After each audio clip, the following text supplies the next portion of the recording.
Okay, thank you. We start with the weakest speaker, which is me.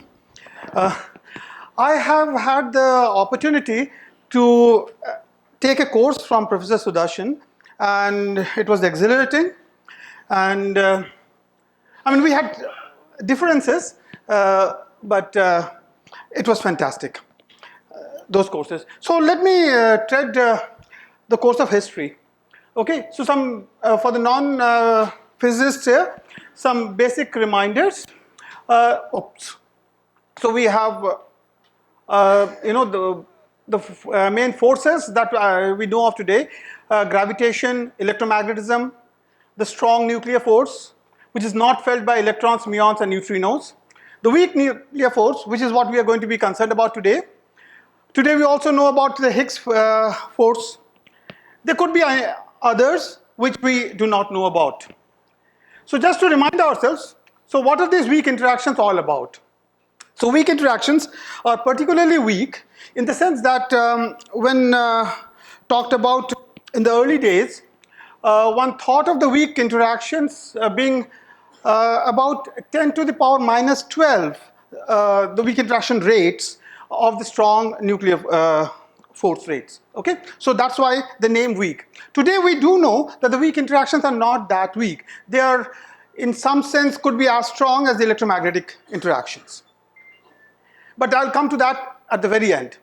So weak interactions were responsible for radioactivity, the beta rays, and which typically precede gamma radiation in when we are talking about nuclei. Weak interactions are also responsible for the synthesis of elements, especially in the early universe. They keep us warm by fueling the sun, etc., etc. So weak interactions are things that even non-physicists ought to be interested about. Soon after one saw beta decays, Fermi in the 1930s tried to write down a theory for the beta decays. Okay, a theory for weak interactions. So I'm going to skip over all the mathematics in this talk, and I've invented some notation, okay, not the standard notation. So the notation being, let's call CF as an action that creates a fermion F, or equivalently kills its antiparticle F bar.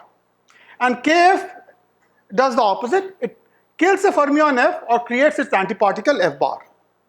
Now, I want to look at a decay of a neutron to a proton and an electron and an antineutrino. Back then, there was no real difference between a neutrino and antineutrino when Fermi wrote down the theory.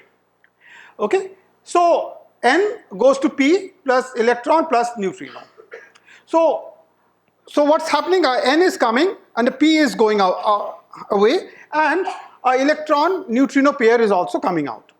So I denote this by this: a neutron which was coming in gets killed, and a proton is created and goes away. It's just like in electromagnetism, I would have had, say, electron-proton interaction. An electron comes in and goes away with a change in momentum, etc. It gets scattered.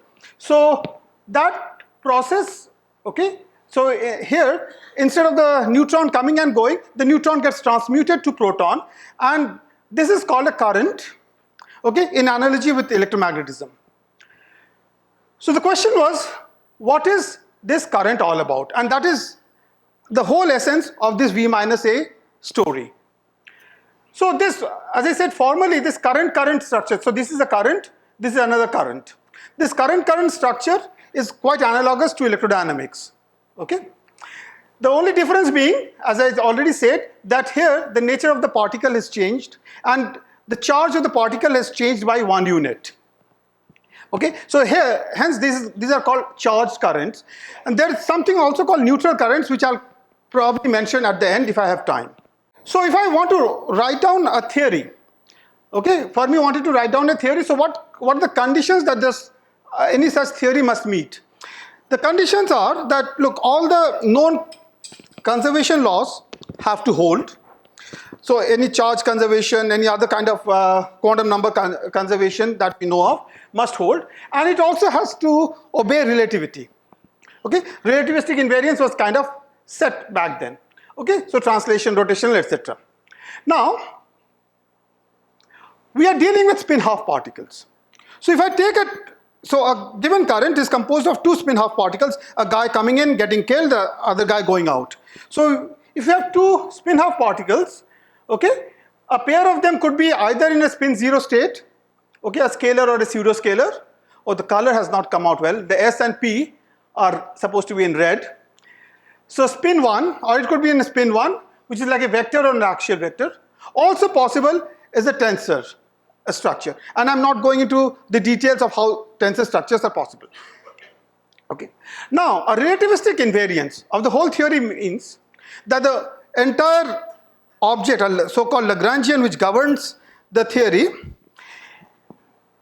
has to be a Lorentz scalar, which means that these guys, which individually can be in S, P, V, A or T, okay, this whole thing has to be either in SS, PP, VV, AA, TT, okay, or SP, VA. So there is a difference between these two. The former are parity even, which means if I have a theory composed of only such structures, if I look at the mirror, the theory looks the same, the processes look the same.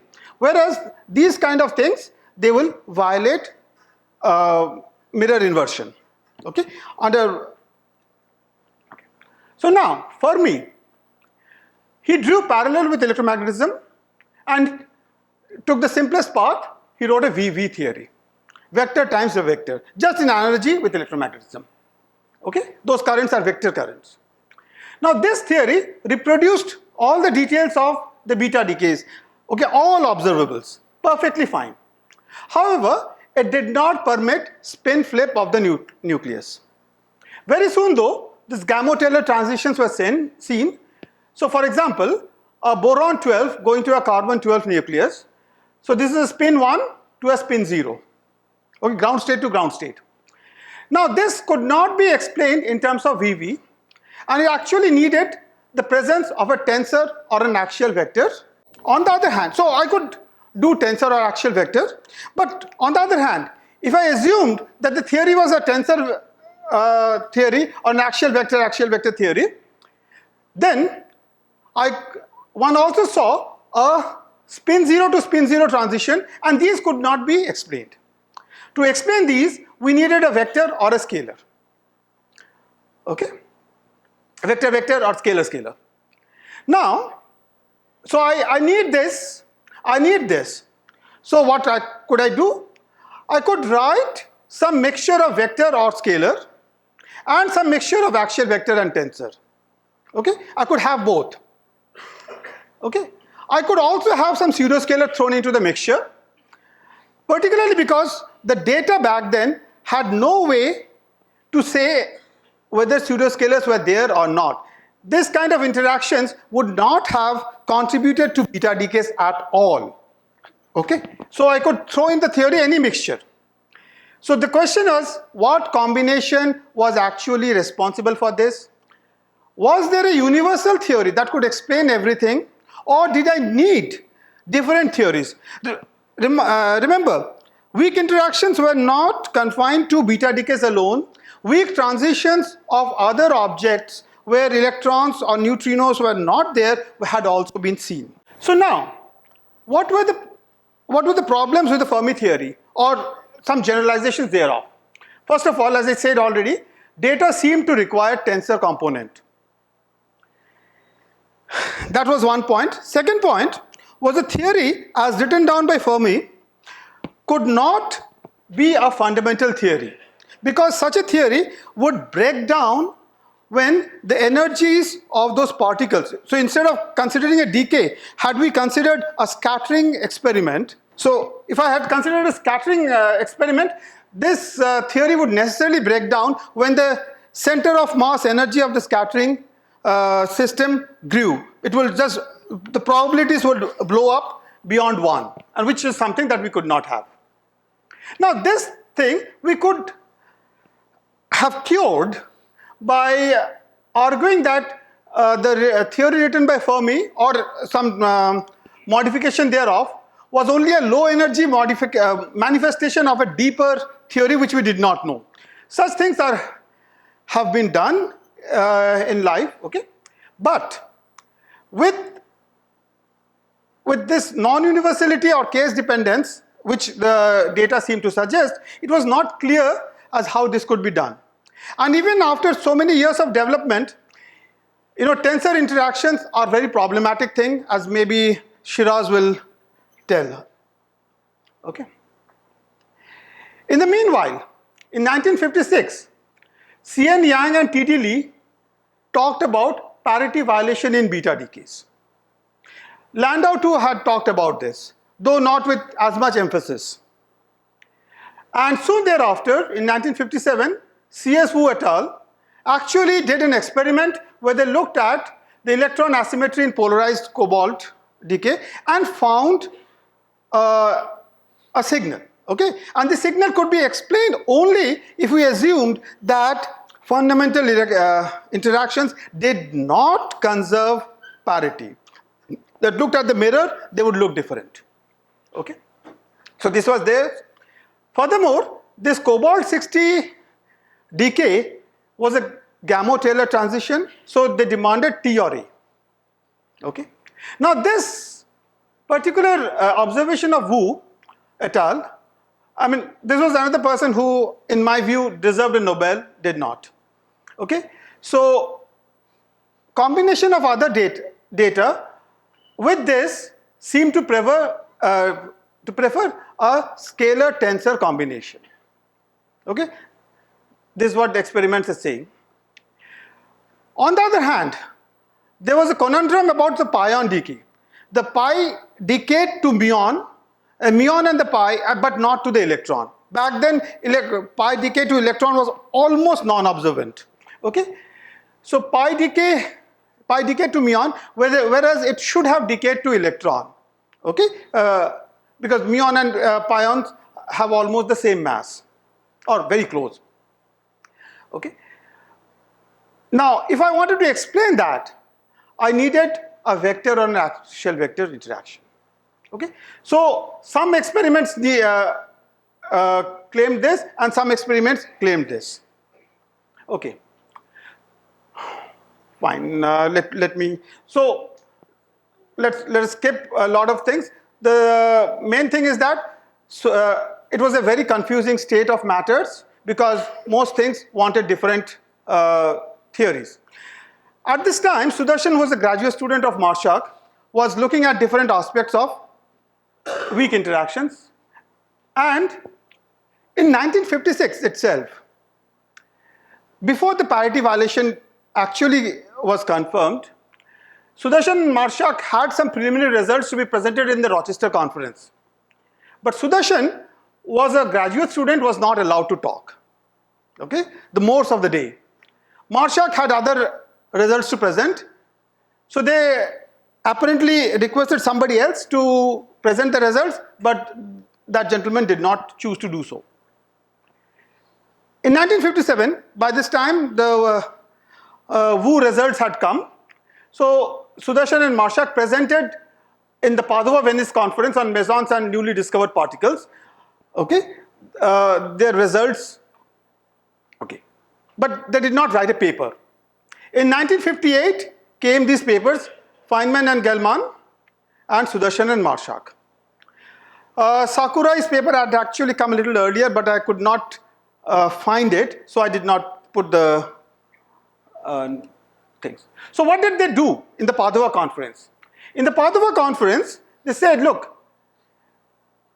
we present a theory. We present a theory, we say that the theory of weak interactions are like, so when I looked at this current, so there's a vector current minus the axial vector current. No weightage factors here. It's 1 and minus 1. Okay? And similarly for this one, it's a V minus A into V minus A. And they claim that it holds, this is the universal structure, holds for other weak processes as well. Okay? With hindsight, we know that it holds only for the charge current and not for the neutral current. But back then, neutral currents were not known. And the interaction strength. Universal for all non-strange decays. Okay, there were these things called the strange particles. They had a slightly funny behavior. Okay, so they needed a second universal strength for all the strange particle decays. Now, so this V minus A, this structure, it involved only the left-handed fermions, and it resulted in maximum parity violation. Okay, so this was brought about by the requirement of chirality invariance. They also pointed out that it conserves Cp, okay, which is a twin mirror reflection and particle-antiparticle interchange, which is very important consequences. Okay, now since neutrinos do not have electromagnetic interactions and only left-handed guys are involved, so right-handed neutrinos are not needed, and hence neutrinos could be massless. Okay, they also point out that. So what was so radical in the Padova confidence hypothesis? First, they explained all data, allowed or suppressed, parity conserving or violating, except 5 pieces of data: electron asymmetry in polarized neutron decay, positron polarization in this muon decay, electron-neutron correlation in this decay, decay of the chi hyperon, and pion decay to this. Okay, this one at that time strongly favored the tensor interaction. They list all these guys, saying that we cannot explain this, we explain the rest. And they stated clearly that if any of these experimental results persist, the theory had to be wrong. Okay, bold statement. And they also said that these experiments ought to be redone and checked. Okay, by the time of the paper, okay, which came 6 months later, 1 and 2 had become consistent with V minus A. The experimental results had changed. 3 was already under the cloud. 4, they partly explained in the paper. 5th remained unexplained, but that, at that stage it was a very, very difficult experiment to do. So in the paper 2, they urged repeating experiments 3, 4, 5. Later, all the truant experiments moved to the right results. And chirality conservation would become a super selection rule, again a statement from their paper. The discrepancy between the strange and the non-strange was fixed a few years later by Cabibbo. Okay, and they said no need for tensor. Okay, now the key thing is that only one strength is needed, and hence a gauge theory was in principle possible. This was already argued for by Sudarshan and Marshak. This gauge particle thing was attempted by many, including Glashow, in the intervening years. However, it needed a massive gauge particle, again pointed out by S&M, and hence the theory was still sick. Okay, the pion conundrum would be resolved later, thinking of it as a Goldstone. Later came the Higgs mechanism, and thus the genesis of the standard model. Okay, so as Rohini already mentioned, Weinberg said V minus A was the key. Glashow too said V minus A was a very, very brave hypothesis and the key. Feynman, one of the competitors, said we have a conventional theory of weak interactions, the V minus A theory invented by Marshak and Sudarshan, published by Feynman and Gell-Mann, and completed by Cabibbo. What is the relevance of all this today? This constituted an outstanding methodology to get to the underlying physics by looking at data. Okay? Data guides theory. And what I think is even more important is that they had the bravery to call into question some experimental results, outliers, if you say, which did not conform to the rest of the theory. The rest of the experiments had a simple truth explanation. Today, we know that the standard model cannot be the final story, and there might be some new physics. Oh, okay, this should be buried in the data. And today, we would need to use much the same methodology, same techniques to be to look at the experimental data. And what is missing, in my view today, is a little more of the bravery. Okay, we seem to be so keen to explain everything with the standard model.